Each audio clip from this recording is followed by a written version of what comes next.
Buenas noches, mi nombre es Miguel Ángel Torres y vamos a hacer el ejercicio A de nuestro taller. Listo, vamos a empezar inicializando nuestras variables X y Y.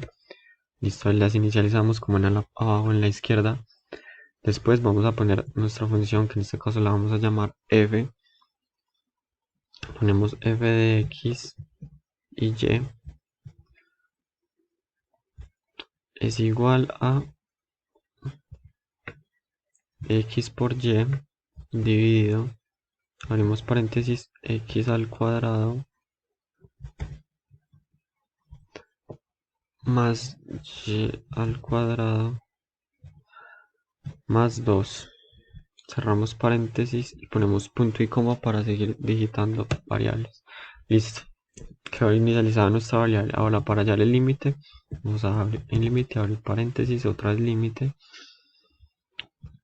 F, X y Y. Ahora vamos a poner de X cuando tiende a 0. Cerramos paréntesis y de Y cuando tiende a 0. Ahí nos dio 0, listo. Ahora vamos a mirar si lo cambiamos y si nos da otra vez 0 o no. Nos dio otra vez 0. Listo, ahora vamos a irnos por otro camino para mirar si nos da 0.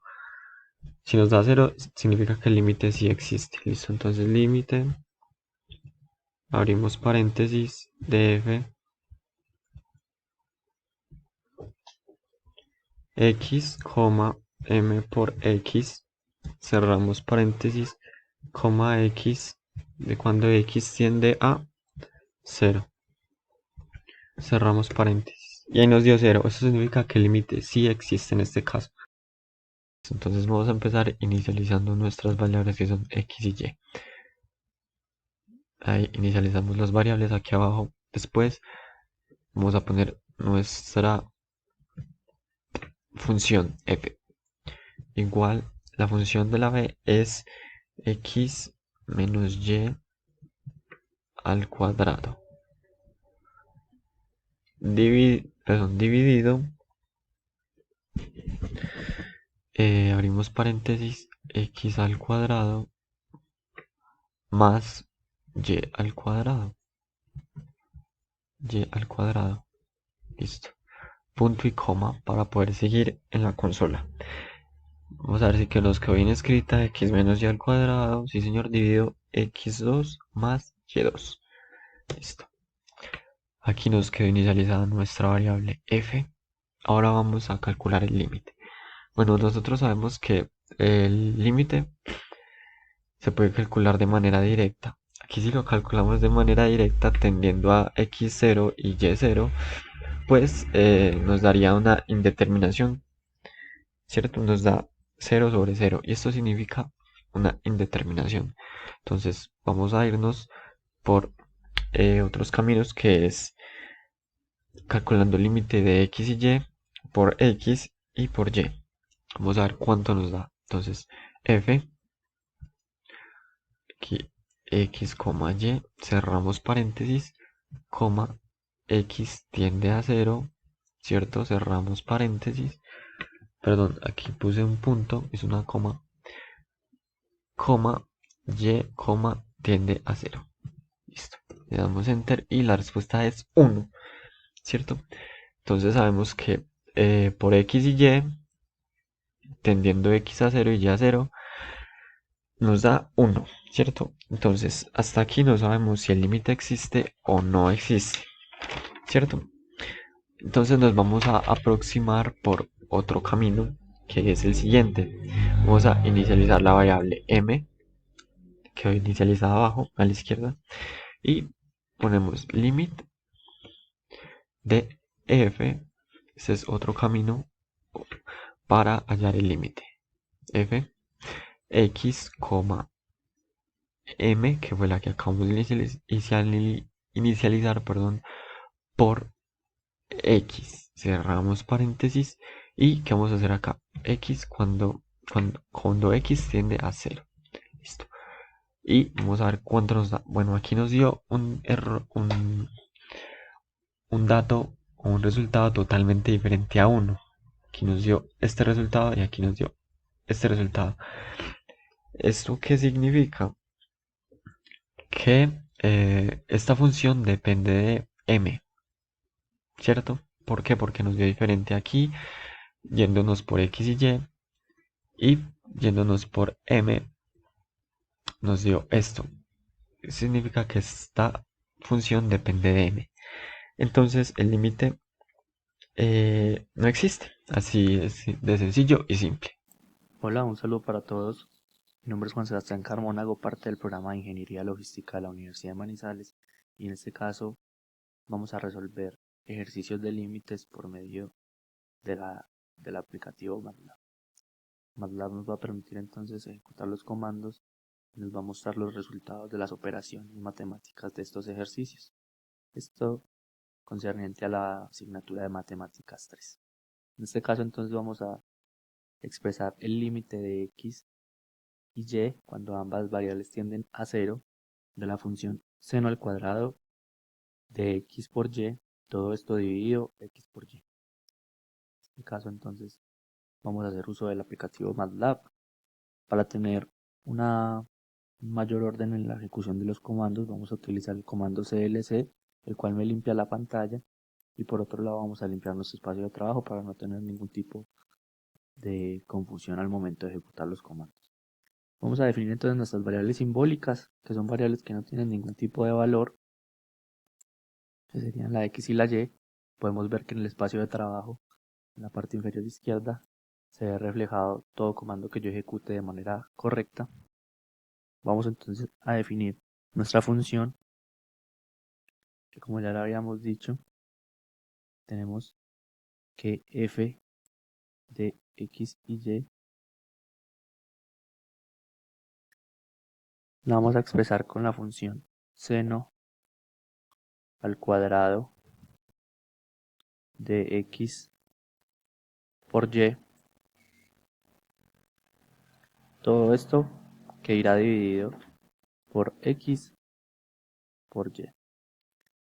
En este caso esta función o este comando nos arrojaría un error en el software debido a que la función seno al cuadrado no la reconoce. Es una expresión inválida para el software, por lo que vamos a realizar una multiplicación en donde vamos a sustituir ese valor elevado por seno de x sobre x. En este caso, seno de x sobre x nos daría 1 para el ejercicio, por lo que entonces vamos a hacer el siguiente cambio en el comando. Vamos a multiplicar el seno de x por y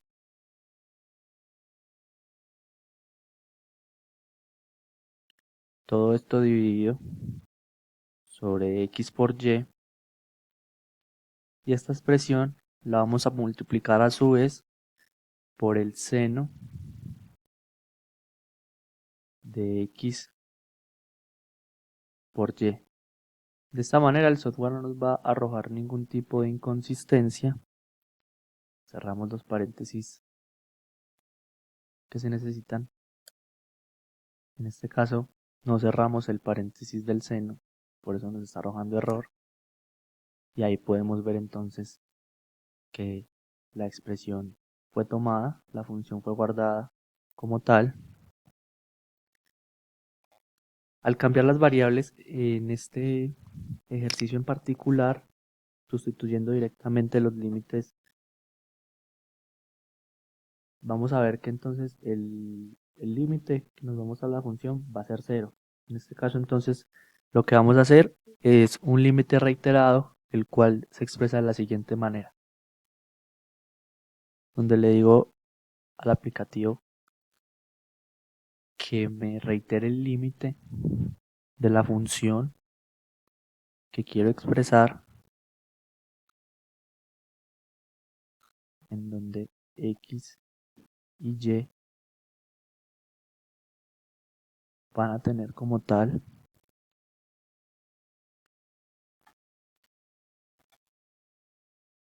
los valores hacia los cuales tienden, que sería 0 para el ejercicio en ambas expresiones.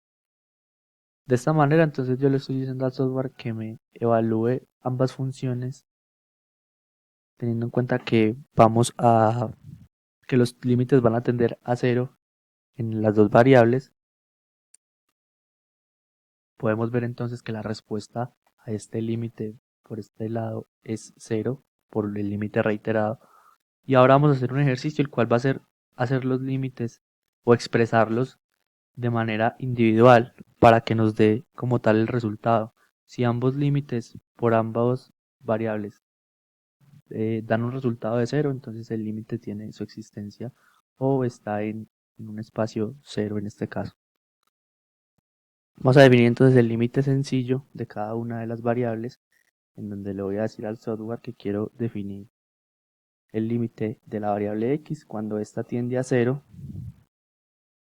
y ejecuto el comando. Podemos ver que entonces con respecto a la y hay un valor de cero. Simplemente con el comando flecha arriba, yo lo que le voy a decir al software es que por favor me evalúe la misma función en y cuando esta misma tiende a cero. Podemos ver entonces que con respecto a la x también da un valor de cero, por lo que el límite tiene su existencia en cero. Muchas gracias. Hola, profe, muy buenas noches, espero que se encuentre muy bien. Mi nombre es Juan José Lazar y básicamente este es mi trabajo del segundo corte sobre límites. Entonces, básicamente aquí tenemos una función al cual queremos saber el límite y como primer paso le debemos declarar las variables x y y a la función g, ¿cierto? Para saber cuál es el límite de la función.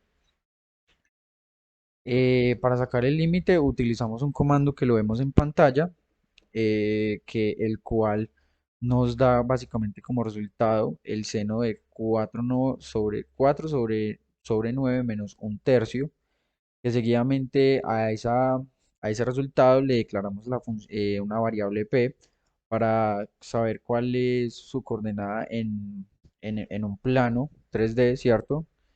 Y seguidamente de eso le declaramos la variable a la función, que en este caso sería la variable k, para saber también las coordenadas en el plano, en un plano 3D, que básicamente esto nos daría un plano sobre el eje X. Entonces estos son los comandos que utilizamos para representar la función y el límite en el plano. Y pues ya como última instancia ya tenemos los límites direccionales, ¿cierto? Que básicamente el límite direccional se le aplica para saber la transformación de ese límite en el espacio, ¿cierto? Entonces, pues como básicamente aquí lo tenemos en pantalla, nos da uno, ¿cierto? La dirección del límite y de la función, que en este caso sería g, que básicamente también nos da un plano sobre el eje X y seguidamente pues utilizamos pues el comando fsurf para saber cuál es su coordenada en el plano.